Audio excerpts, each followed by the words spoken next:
So real estate agency, obviously, like we said, it's a real estate relationship between the professional, the parties involved in the real estate transaction. The broker is the person that the customers are always dealing with. You're an agent for the broker. You're representing the broker's interest as the agent for the broker. The principal party is the homeowner that's selling or the person that's buying. They are your client, depending upon who you're representing. We have legal and ethical requirements that are designed to protect seller and buyer in the transaction while the transaction is going on. You have to maintain confidence of the party that you're representing. You're not allowed to be giving away things that would be somebody else's to their advantage. That's part of representing the person you're working for. Again, you're a sales associate to the employing broker. So real estate agency, we're going to talk agency concept, terminology, the difference between express and implied agency, and types of agency. The types of agency, because we have several different types of listing contracts that we do in real estate, that's what will tell you the type of agency that it is. We're also going to talk about the agent's duties to third-party customers, especially regarding misstatements, misrepresentation, and potential fraud, where you do not want to step and go in this business because it will come back and bite you, guaranteed. It may not catch you the first or second time, but if you continuously do this wrong, it will come back and bite you. Okay, so agency, it came about because of common law. It's how we started doing this business. It's statutory law because we actually have statutes in the state of Ohio that govern the real estate business. It's very many statutes that govern the real estate business. It's also administrative law. The Ohio Division of Real Estate oversees what we do.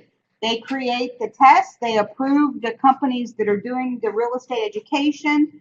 They approve the continuing education. They make recommendations for that. But they also have an Ohio Division of Real Estate that is very actively involved in legislation. They are out there and they travel around the state. They do legal continuing education and they do other things for realtors to literally come out in the field and try to meet the realtors to let people know who the Ohio Division of Real Estate is. But all of your paperwork when you apply for your license is through the Ohio Division of Real Estate. Your continuing education is filed through the Ohio Division of Real Estate. Your check to do your annual or triennial dues is also paid through the Ohio Division of Real Estate. Not dues, but your license renewal is all through the Ohio Division of Real Estate. Dues is entirely something different. That's the Board of Realtors. You do not have to belong to the Board of Realtors to practice real estate in Ohio. The membership in the Board of Realtors is voluntary. However, almost all of our residential and commercial brokers in our market that work for agent companies have committed to the Board of Realtors that everybody that works under them will be a member. So they enforce that membership. A friend of mine's a commercial agent. She called me the other day. The dues for a commercial agent is $1,200 a year. And she was having to pay it. She wanted to know what brokers I knew of in Cincinnati that didn't belong to the Board of Realtors. I honestly couldn't tell her one. I could not tell her a commercial agent. I suggested a few single person shops that I know of, and it didn't happen. Huh? The $1,200 is due every year. Yes. It's commercial agent. Higher ticket. And she's like, I never use it. And I thought, well, you never use it because you probably never took the time to learn what it is. I'm trying to get Rashi Billings from the Board of Realtors to come in and talk to you to tell you what the Board of Realtors is, what they do. So I've been working on him for a while to try to get him here to be one of our guest speakers. So definitions. We're going to talk about the law of agency. What we do is that's our business, law of agency. We are working as agents for others, so we have a law of agency and how we carry about. We can't sign a contract for a principal. We can negotiate on their behalf. We can present it to them, but we can never sign. We are their agent. The client that we're working for is our principal. Whether it's a buying or a selling party, they're the principal, depending on who you're working for. Agency is through, as the agent of the broker, we are their agent. We have a fiduciary relationship to everybody we work for. Even we have kind of a fiduciary relationship to the people that might be on the other side of the fence, because we have to be honest in everything we deal with in it. We don't negotiate on their behalf, but we have to be honest. And we have to tell them anything it can affect the real estate. If we don't volunteer that material information and we're silent about it, we can be found wrong for the silence action, the non-action. And our client, again, is the person that signs our contract, whether it's the buyer or seller who we're working for, the customer, kind of who we're working for as well. A non-agent is somebody that might be involved in the transaction, but not in an agency capacity. And then the single agent, when we have one brokerage company that might be representing both sides of the transaction, we would call them the single agent. Even though it might be two people, but they're working under one agent, one brokerage house.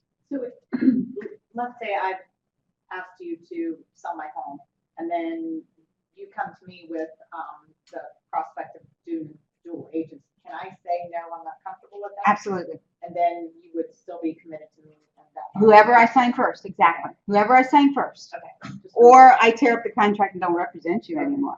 But at that point in time, I wouldn't be able to represent the other person. I'm walking away from the transaction. Because at that point in time, you've probably given me confidential information that I should not be sharing.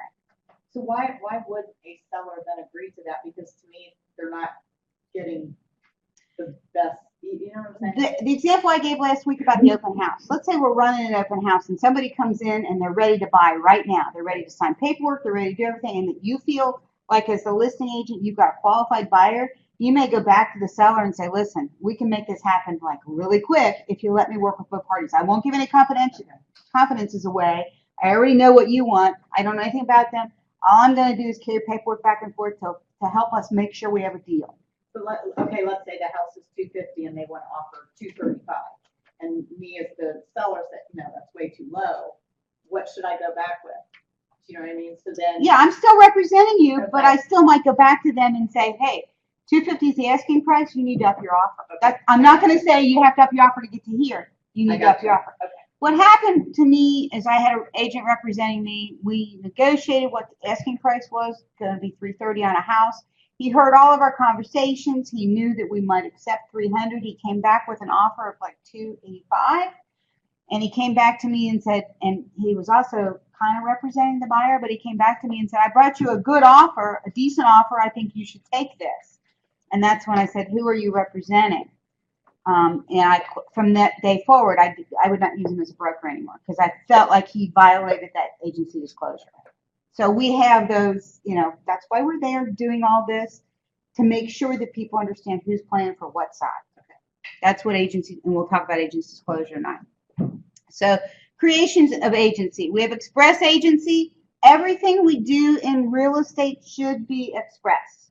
Because when we take a listing contract, when we agree to sell a house, when we agree to help somebody buy a house, typically we're trying to get them to sign a contract that we're going to represent them.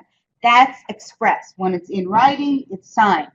The implied agency, the things you do as a broker, you take a listing on a house, but you're going to fill out the paperwork to list in the MLS. You're going to list it on Zillow. You're going to do all you can to make sure it gets exposure.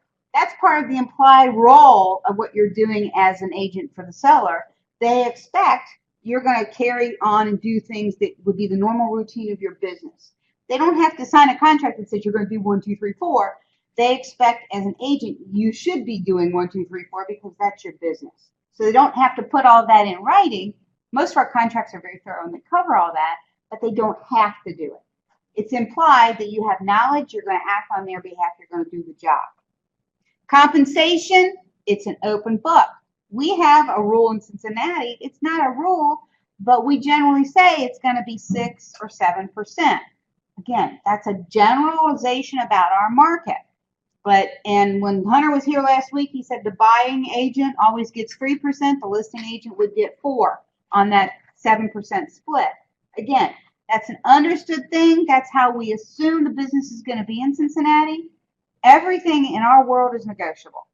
So if you're selling a house and your agent's working for you, you can say, I'm sorry, I don't agree to 7. I want it to be 6, 5, 4, whatever you want it to be. Redfin comes out today, they only want 2, on one piece of it. And then they're still going to pay 3 on the other side, but they're advertising lower rates. So they're going to make the market very competitive again. But compensation is negotiable. We try to go in and get, as the agent, what we figure is our standard fee. And that's how we're presenting ourselves. The fiduciary responsibilities, like I said, we have this thing called COLDAC, C-O-L-D-A-C, care, obedience, loyalty, disclosure, accounting, and confidentiality. However, disclosure has to be there to the other side if there's material things that impact the real estate. Like I said, you have to share those things. And you have to be upfront and honest with your party you're representing about this whole disclosure. We have a property disclosure form that has to be filled out by selling parties. They need to be truthful and honest on that property disclosure form. That's where the realtor should go through that property disclosure form with the people selling the house very thoroughly. Typically what they do is they hand it to them and they say, here's your homework. I want you to fill out this property disclosure form. When I come back tomorrow, I expect everything will all be filled out. And then they take it and they assemble it and they do their job. I'm the listing agent. I'm going to say, here's your homework. Do it by tomorrow. And then after I come back to them, I'm going to sit down and I'm going to go through that form with them all the way through. Because as the listing agent, I want to make sure that they're not hiding any defects, that they haven't disclosed things on there. Because as a listing agent, I'm going to be named in a lawsuit. So I want to make sure that they've fully completed the property disclosure form. They've answered everything to the best of their ability. I'm going to drill them on that because I'm going to drill them the way I'm expecting the buyers in the market to drill them. I want them to be prepared and be able to answer those questions.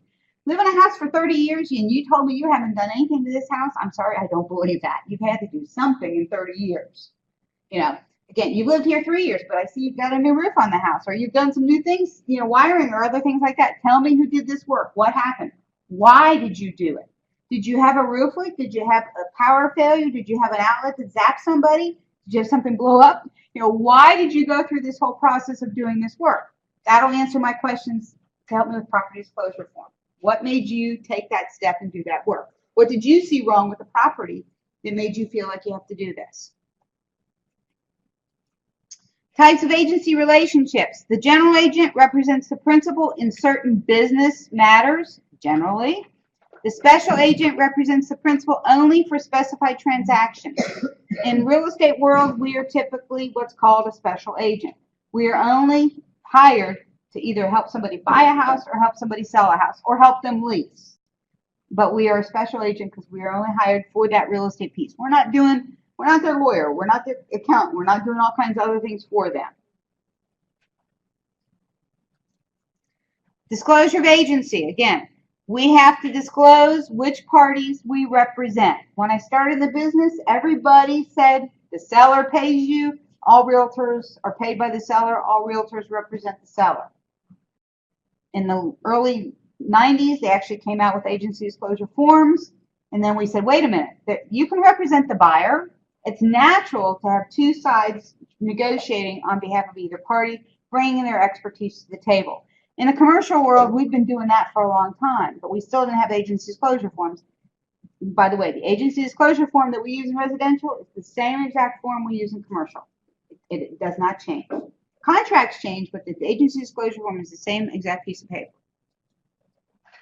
We have single agency where we're doing seller representation, we're doing buyer representation, or we're doing property management. If we're doing property management, who are we working for? The property owner, the landlord. Typically, that's what we're doing when we're doing property management. So we have an agency relationship. I have a fiduciary relationship to the people I work for the centers I manage. When I deal with contractors, I deal with tenants. I'm working for the owner of the building. I'm trying to be fair about what I do, but they know my slant means I represent the owner. Dual agency, it has to be disclosed. You cannot have undisclosed dual agency. In Ohio, they forbid it. You can be brought up, lose your license for that practice. We also can have something where we have designated agency. Designated agency is when we have one broker. When somebody's already listing the house for sale, that broker has another agent that brings the buyer in. He can designate the buying agent and the selling agent, and he can say, okay, you guys, you can never use the copier at the same time. We're not going to have things going on at the same time where anybody can see anybody's confidential information. We're putting up a Chinese wall in our office. Buyer, you deal with all the buyer things. Seller, you deal with all the seller things. You only come to me at the very end when the transaction's done. I can give each one of you information or talk to each one of you to advise you, but you are advising and working with your own people. I'm not going to cross the border there. Chinese wall. In the commercial field, we used to say that, because I was a buyer agent, we used to say that Chinese wall really doesn't exist. We used to try to make people think it really doesn't happen. And in some instances, it kind of happens, but not totally. And we would try to point that out. It gets real complicated. Real estate agency. You can terminate an agency agreement, obviously, by completion of purpose. That means you bought or sold a house. You're done with your job. You went to a closing. If there's a death or incapacity, it says of either party, but if there's a death or incapacity of the buyer, your transaction is done.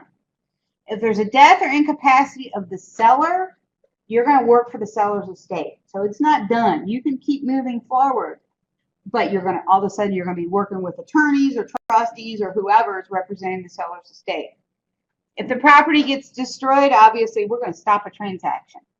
Now, insurance, that's a whole other thing. Who gets the insurance proceeds and everything? Your contract will say some of that.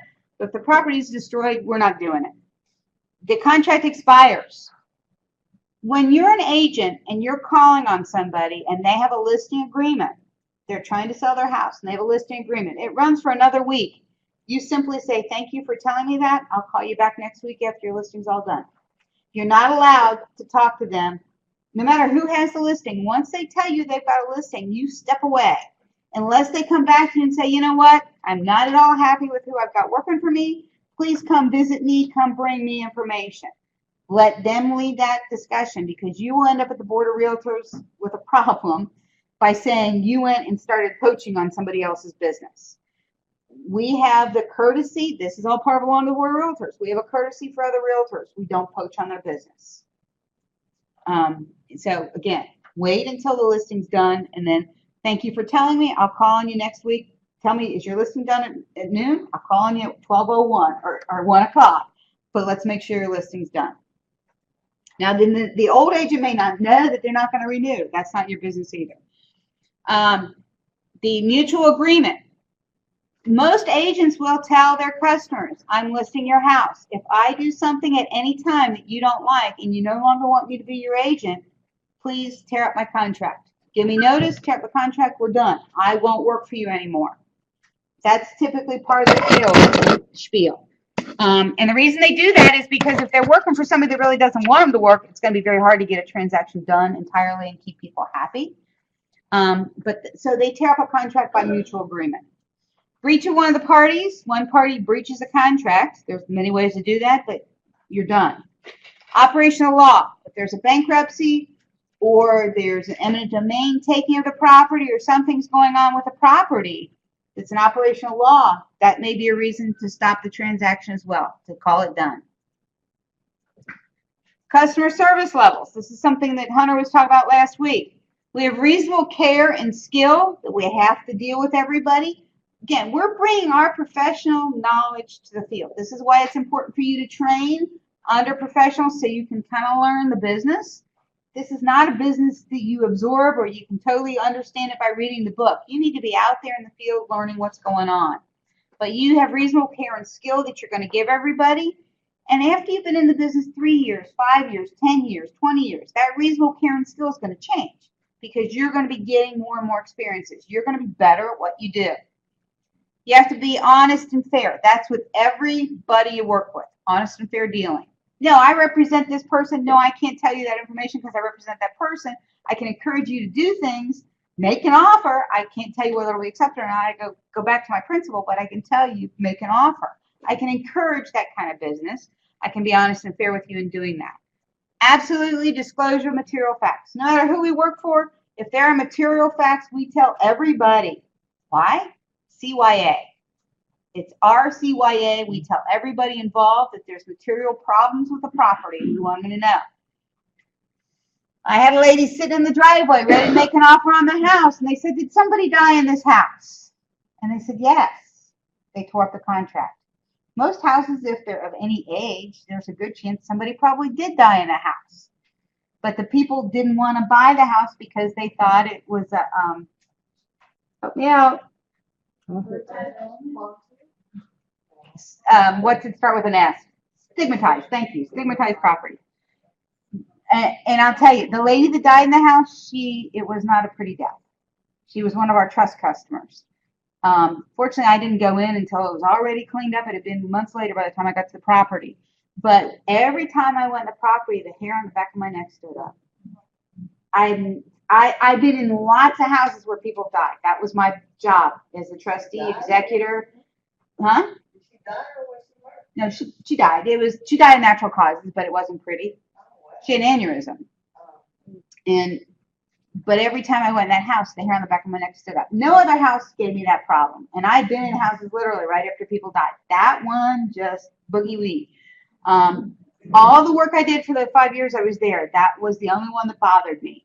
And when I heard that the people tore up the contract sitting in the driveway, I was like, I get it. They had the same feeling when they went through.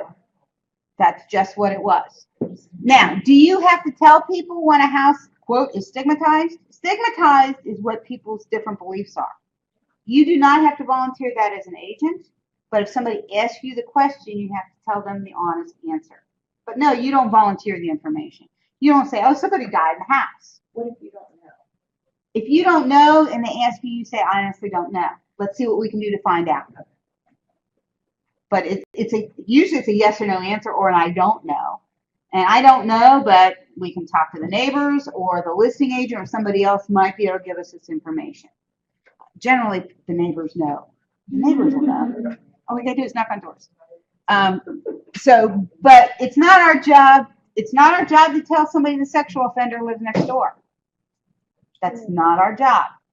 Our job is if we're asked questions about a sexual offender, they can go find the information on a website or they can go contact the local police. Now, by hiding, we can't verify, we don't know. A case in Indian Hill, these people tried to buy a house. They found out a sexual predator lived next door. They ended up suing. She got nasty. She got really nasty. She ended up in court. It was in court for a long time. By the time they would have bought the house, the sexual predator had long moved away. He was living with his parents for a couple months when he got out of jail until he got resettled and got away. So, literally got away from the house. Did that mean that the realtors owed them a duty to disclose that? Not really. But it's their job. It's the realtor again. Here's the information. Do we live in the best school district? Everybody assumes they live in the best school district, or at least in my area, they think they do. But is it the best school district? No, I can only give you information on what the school district is. I can't tell you that it's better, best, or what it is. I can tell you their ratings as far as the state goes. I can give you websites to go to. They can tell you information about it. But I can't make that judgment call. So those are the kind of things, is it material? Is it not? Do we know that the house has been in a flood zone? It's been 100 years, but we know there was a flood damage there? Sure. Should we tell people? Yeah, it was in the flood. That's a material fact that we should make sure it's on the property disclosure form. Do we have to read the property disclosure form over and over and tell everybody that's coming to make an offer what's in it? No. But we want to make sure it's stated in the property disclosure form. We want to make sure everybody's read the property disclosure form. It's not our job to explain it to them. Opinion versus fact. Real estate agents puff all the time. That means we tell more than it is. We make it more than it is. Is that a bad thing? It can be if you're doing it dishonestly and on purpose. If you're puffing because it's your opinion, okay, what do you need to remember about opinions? Everybody has one. Are they right or wrong? No, and that's one thing you need to remember to do as a realtor. When you have opinions, bite your tongue, pinch yourself, stop with your opinions. They don't belong in the job. You give people the information they need to make their own opinions. Make sure you have that information. You want to have that readily available. Here's websites, here's information, here's what you can do to research this. But, do I know something about it? Sure, I've got my opinion. I'm not going to share it with you. It doesn't really pertain, but I'll give you the information that you need. Fraud, absolutely wrong. You do fraud, you will be found in trouble for that. And that's, totally misrepresenting something wrong. Somebody's coming in to buy a property for one use and you know that that's zoned against that use, but you're convincing them to buy it anyway and they haven't done their own research. That's a fraudulent act. that you just did. If you're representing a buyer and they want to buy a property to use it for a certain thing, that's your job as their agent to do some research. Check zoning, check what's allowed to happen. You're representing that buyer. You're selling the property, they tell you they want to use it for something, it's not your job to know the zoning, but it's your job to be able to tell them where to find it. If it's questionable and you're the selling agent and what they're trying to do for the use is questionable, you may want to refer them to the local zoning. So is Yeah. that for commercial? property? Residential or commercial. Schools are in residential zones all the time. People want to use their houses for daycare centers. What if they don't tell you? What do you mean? If they don't tell you, like, I'm gonna use this house for it. Then you don't know. It wasn't told to you. It wasn't the question. It's when the question's asked of you. I mean, as a real estate agent, you're not necessarily the expert on zoning. No, but here's the local zoning code. Here's where you So, can go to yeah, find your it. responsibility is just to say, you should check the zoning. Yeah, your responsibility is to say, check the zoning. Check the zoning. Here's the person you can call that can explain it to you.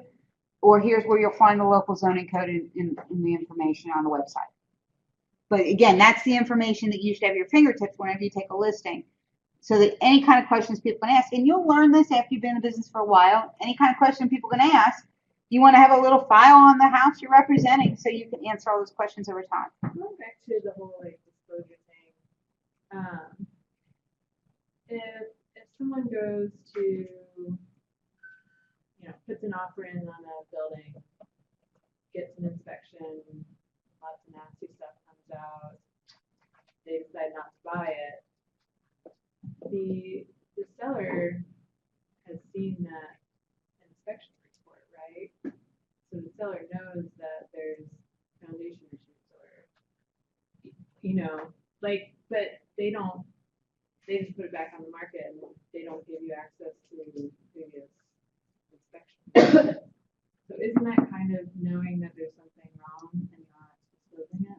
The seller didn't pay for the inspection. The buyer paid for the inspection. The seller's going to assume that the buyer got a pro, but the seller doesn't have to accept it as a pro. Okay? Unless the seller finds out that information for themselves, they're stupid. They don't know about it. Now, when my son went to buy his house, well, it is BS, but it's not. Okay? Because I've met inspectors before that don't know what they're doing. Okay, and that's the problem. Not all inspectors are good inspectors. They may cite a problem that the buyer wants the problem to be there because they want to negotiate with the seller, but the seller absolutely thinks it's not a problem. And so you're going to have two opinions. My son went to buy his house. It appraised lower than what his offer was. Killed the deal.